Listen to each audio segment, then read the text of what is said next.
আসসালামু আলাইকুম dear viewers. আজ আমি আপনাদেরকে গ্রামারের আর্টিকেল নিয়ে আলোচনা করব। আমরা প্রথমে জেনে নিই আর্টিকেল হচ্ছে দুই প্রকার, ডেফিনিট আর্টিকেল এবং ইনডেফিনিট আর্টিকেল। ডেফিনিট আর্টিকেলটা হচ্ছে দি এবং ইনডেফিনিট আর্টিকেলটা হচ্ছে এ এবং এন। এখন আমরা জানি ইংরেজি অক্ষর হচ্ছে 26টি। 26টি ইংরেজি অক্ষরের মধ্যে 5টি অক্ষর হচ্ছে ভয়েল আর বাকি 21টি অক্ষর হচ্ছে কনসোনেন্ট। আমি শুধু ভয়েল অক্ষরগুলোই প্রথমে লিখে দিচ্ছি। এ, ই, আই, ও, ইউ। এই 5টি অক্ষর হলো ভাওয়েল। আমরা যখন কোন ওয়ার্ড বা শব্দের পূর্বে ভাওয়েল থাকবে তখনই আমরা এন বসাবো, এবং কনসোনেন্ট থাকলে আমরা এ বসাতে পারি।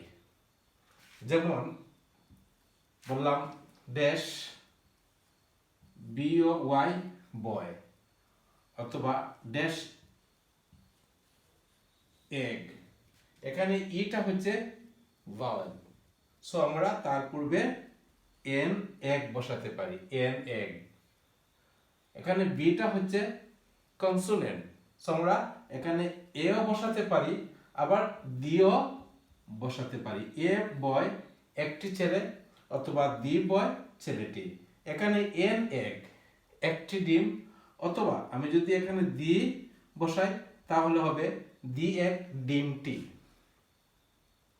তাহলে আমরা সহজভাবে জানতে পারলাম যে ভাওয়েল থাকলে এন বসবে এবং কনসোনেন্ট থাকলে এ বসবে।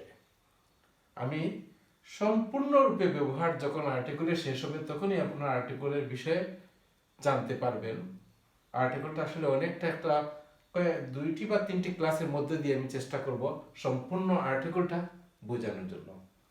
এখন আমি প্রথম স্টেপে জানিয়ে দিলাম যে ভাওয়েলের পূর্বে আমাদের বসাতে হবে এন, এবং কনসোনেন্ট থাকলে বসবে এ। দি কিন্তু ভাওয়েলের পূর্বেও বসতে পারে, কনসোনেন্টের পূর্বেও বসতে পারে, শব্দটি যদি নির্দিষ্ট হয়ে থাকে। এখন আরেকটা বিষয় হচ্ছে, আমরা জানি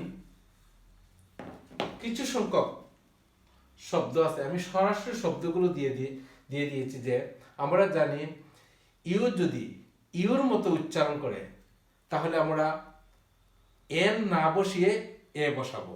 এখানে ইউনিটি, আমরা জানি ইউনিটির ইউটা হচ্ছে ভাওয়েল, অতএব আমাদের বসানোর কথা ছিল এন, কিন্তু এখানে এন বসবে না, এন না বসে এ বসবে।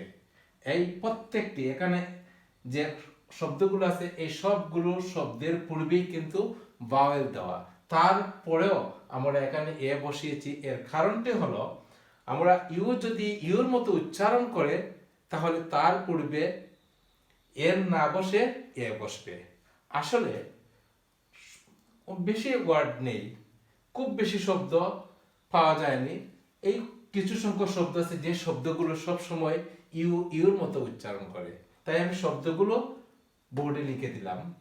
Unity, European union, university, useful book, unique scene, one idea.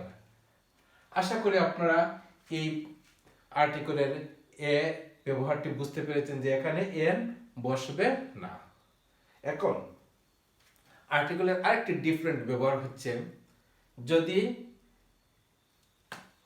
আমি শব্দের মধ্য দিয়ে বুঝিয়ে দিচ্ছি, যেখানে H O U R hour, যদি এইচ দ্বারা, আমি আবার বলছি, যদি এইচ দ্বারা কোনো শব্দ থাকে এবং এইচ এর পরে যদি দুটি ভাওয়েল এরপরে কনসোনেন্ট আর থাকে তাহলে আমরা এ না বসিয়ে এখানে বসাবো এন।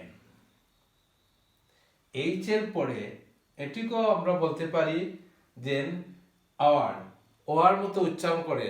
আসলে আমাদের সহজভাবে জানতে হবে, সহজভাবে আমরা জানতে পারি যে এইচ এর পরে যদি দুটি ভাওয়েল এবং এর পরে যদি কনসোনেন্ট আর থাকে তাহলে আমরা সহজেই এখানে এন বসাবো। আবার এইচ এর আরেকটি ব্যবহার হচ্ছে, এইচ এর পরে যদি ও এন থাকে, এইচ এর পরে যদি ও এন থাকে তাহলে আমরা এন বসাবো। এরপরে যদি এইচ দ্বারা অন্য কোনো শব্দ থাকে, যেমন ড্যাশ হর্স, এখানে এইচ এর পরে ও আছে কিন্তু তার এই দুটির সাথে কোনোটি মিল নেই, অতএব এখানে আমরা এ হর্স বসাতে পারি। তাহলে আমরা সহজে জানলাম এইচ এর পরে যদি দুটি ভয়েল থাকে এবং তারপরে যদি কনসোনেন্ট আর থাকে তাহলে আমরা এন বসাবো, এবং এইচ এর পরে যদি ও এন থাকে তাহলে আমরা এন বসাবো, এরপরে এইচ দ্বারা যদি আর কোনো শব্দ থাকে তাহলে আমরা এ বসাতে পারি। আশা করি আপনারা এই আর্টিকেলের এই পর্যন্ত যা দেখিয়ে দিয়েছি আপনাদের বুঝতে কোনো সমস্যা হয়নি, সম্পূর্ণরূপে ক্লিয়ার হয়ে গেছে। আমি পরবর্তী ক্লাসে দেখিয়ে দেব আর্টিকেলের আরো কিছু সংখ্যক ব্যবহার। ধন্যবাদ সবাইকে, আসসালামু আলাইকুম।